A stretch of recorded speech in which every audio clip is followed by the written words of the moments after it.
Hello, comic fans. Here's Earl Grey, and here's Earl Grey, and there we have a massive amount of paper right there, boxed in the so-called gift boxes. This is the entire Hal Foster Prince Valiant run. I mean, as far as Hal Foster drew all this stuff. Each of these boxes contain 3 slim hardcovers, and all of the stuff here is hugely oversized if you compare it to a European album format or American comic book format. These books here really are huge, but they're actually easy to read, because when you pull them out of the box, you have, as I said it, nice slim hardcovers that you can pretty hold good in your hands here, and the binding is just fantastic, and they open real flat, so you have almost the newspaper reading experience. Or what I think is rather neat as well, they are built pretty similar to old books from the 19th century. I mean, they look at the spine here. Oh, I hope you can read it. Prince Valiant, etc., etc.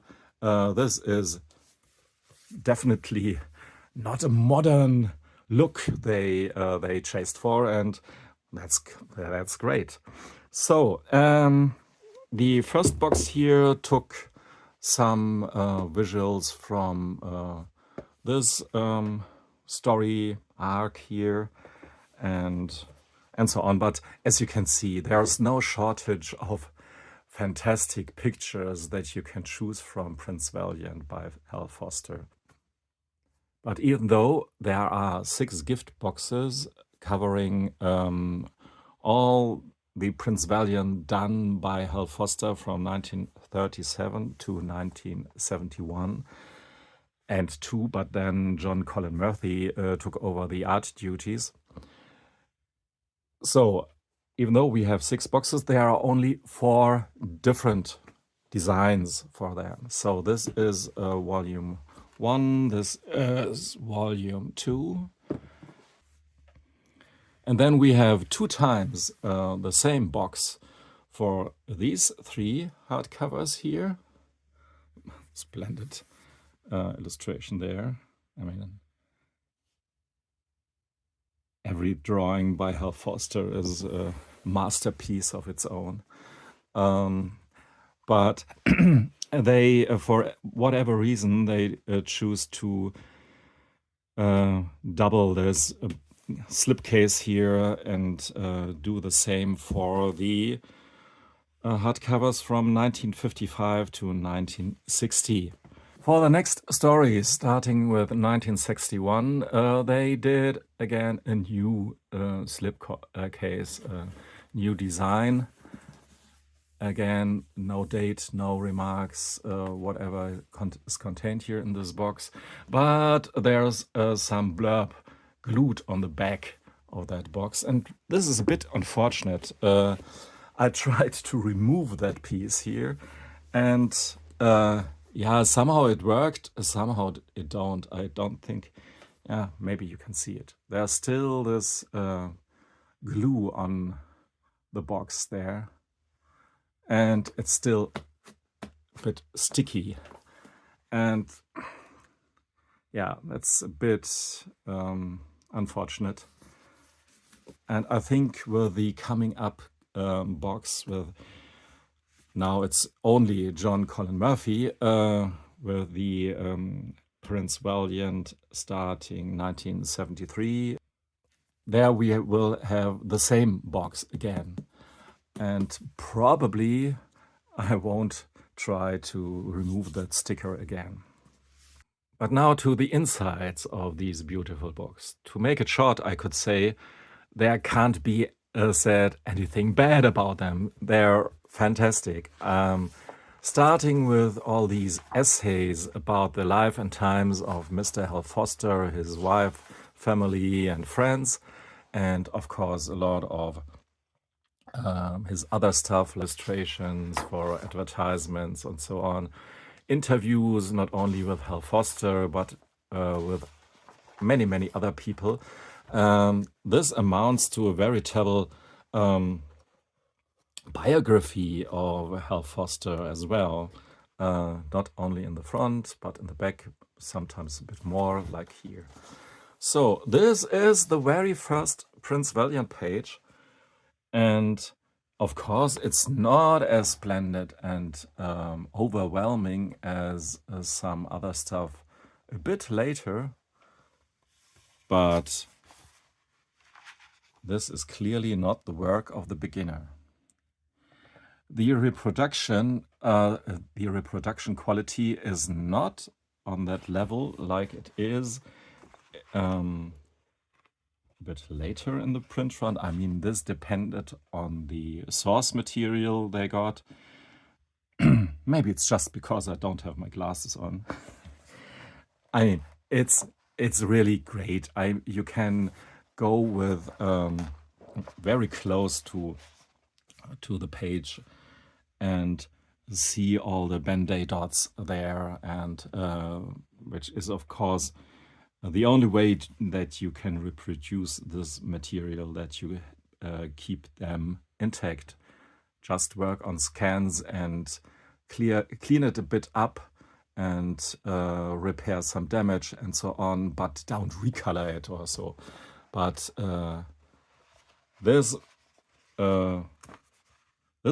was, fortunately, this was never on the mind of Fantagraphics, so they did maybe a bit tweaking here and there, but overall this is just the impression that you got when you looked at these panels for the first time, and you can really see back then, I mean, and you can really see how fast Hal Foster had improved back then, finding his rhythm, creating jaw-dropping panels, beautiful coloring by one Mr. Adler, A-D-L-E-R. That guy was in charge for the coloring for the most part. I don't exactly know when he started, but it seems that this has to be the master colorist of Prince Valiant right from the get-go. So, and there's a lot of goofiness and fun. I mean, the humor in the story here is just remarkable and pretty surprising. And as you can see here, maybe this guy here looks familiar, and this is not a coincidence. Prince Valiant inspired many cartoonists that came after him. And not only the so-called realists like Milton Caniff or Alex Raymond. So this is very important for comic history, actually. The reading experience is pretty good, I have to say. Even though in the beginning you have this very old school storytelling that the caption boxes more or less describe what is already seen on the panel. Like here, Prince Valiant is honored by the king's interest, and he tells Arthur and Guinevere of his tragic quest. So you have the informations who is actually who on the panel, and what is he telling here, and what it's talk about there. But for the most part, it's just what you can already see on the panel. But this changes quickly to what Hal Foster called two punches.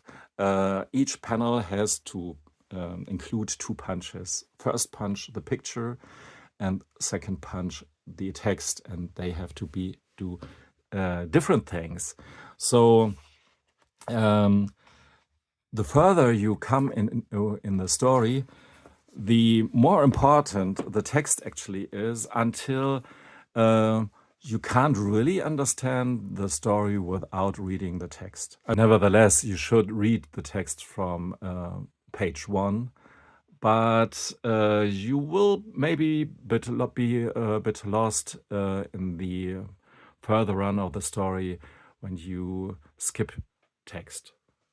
So don't do that. But it's hard to keep close to the text when you're confronted with these beautiful pictures. But now to the story. Prince Valiant plays, as the title suggests, in the days of King Arthur, which means round about 500. 500 was interesting times because the Roman Empire had already fallen, and we are now in the times of the barbaric invasion, whatever that means. Historians discuss it up to the present day, whatever happens there exactly. So there's a lot of space for narrators to fill the pieces, to fill the gaps, and to tell lots of fantastic, maybe even not too realistic stories. I mean, there's a bit of a fairy tale vibe throughout Prince Valiant, even though it's rather more the sincere approach of an American of the 20th century to reimagine European history. So he really tried to research his landscapes, a lot of fantastic landscapes, costumes, and scenery. So a lot of the stuff that has been drawn in Prince Valiant could be used, I think, in museums to depict the times of back then. A lot of the details, like the horns on the helmets, that's a bit mere comic decoration. But for instance, other things like how these settlements look and the fortresses look, this is pretty on point, I think. And the armor and the weaponry and so on. You can believe that Hal Foster did whatever he could to recreate the stuff as realistic as possible. But then you have these beautiful atmospheric panels, and these are just, I couldn't say tiny panels because of the hugeness of the page here, but you see what I mean. And there's a fantastic fluidity to read the stuff. I mean, these are, of course, Sunday pages, so initially they had to be read from one week to another. But now when you sit with that book here, you can read the stuff as one story and without hesitating. It really is a turn-pager, with the exception of the gorgeous graphics. I didn't put here any marker in these books, as you can see, because all the stuff is just great.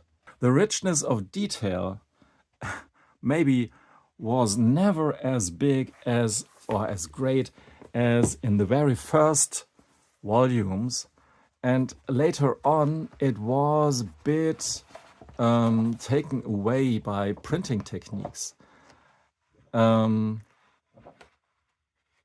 don't want to jump through these books too quickly, but maybe the difference to the late story parts here is becoming more significant if I do so. So here we have Volume 18. So this is the last Prince Valiant book that I have so far. I ordered the upcoming slipcase with the art just by John Cullen Murphy. because I can't stop. I can't stop. But actually, I pulled out this book here, not only to show you some bonus material here in the front and all. Here's John Cullen Murphy. But to show you the art. And this is probably Hal Foster, even though I think that this looks a bit already like John Cullen Murphy to me. But the Hearst Syndicate or the newspaper prints had lesser quality in the later years of the Hal Foster run. So I think you can see this here, even though it's still fantastic, it's still gorgeous. For one, Hal Foster changed his colorist, so the coloring looks a lot flatter. But this is due a lot to the printing technique. I don't know exactly when they changed it, but it seems that here it's already done, that they changed to plastic plates as printing material. They printed with plastic plates, which was significant loss in quality, richness of coloring, and so on. Look, for an instance, this is the original hand watercolored original for his final illustrated page, Hal Foster's final illustrated page.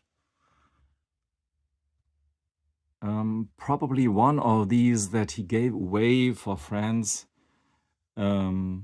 afterwards. But you can see all the different color shades he had in mind. And after printing, it became this thing here.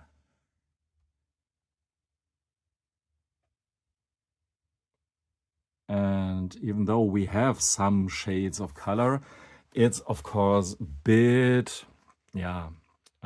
it's a bit of a pity that they were such cheapskates back then. And again, I doubt a bit that Hal Foster really drew the stuff here totally on his own up to this point, because some bit silly faces here, I think they, and even a letter here, they seem to be drawn by John Cullen Murphy, like here. So just a sneak peek into the Prince Valiant drawn by John Cullen Murphy, even though here it says by Hal Foster. But this was the very first page done by John Cullen Murphy. And this looks a bit blurry, but due to printing quality, and this is not the fault of Mr. Murphy. And I think because this page here looks already pretty splendid. Look at the face of that guy there. He came into his rhythm pretty quickly. Of course, he had all the layouts by Hal Foster that are now collected in 6 volumes by Fantagraphics, which I, of course, will get. And that's one of the reasons why I have to get the pages here as well. So I will continue the series. Very cleverly made, Fantagraphics. Probably it was a good thing to change the artist, because Hal Foster was a bit tired, probably. I don't have any quote by Hal Foster himself that he was tired of his character, but you can guess and think that Prince Valiant had become some alter ego of Hal Foster. And in the last on the last pages of Prince Valiant by Hal Foster, he's a bit tired. He had some quarrel with Alita, and nobody actually understands why. And he's a bit, just tired. The face here says it all. He's just in his late 30s, or 37 or 38.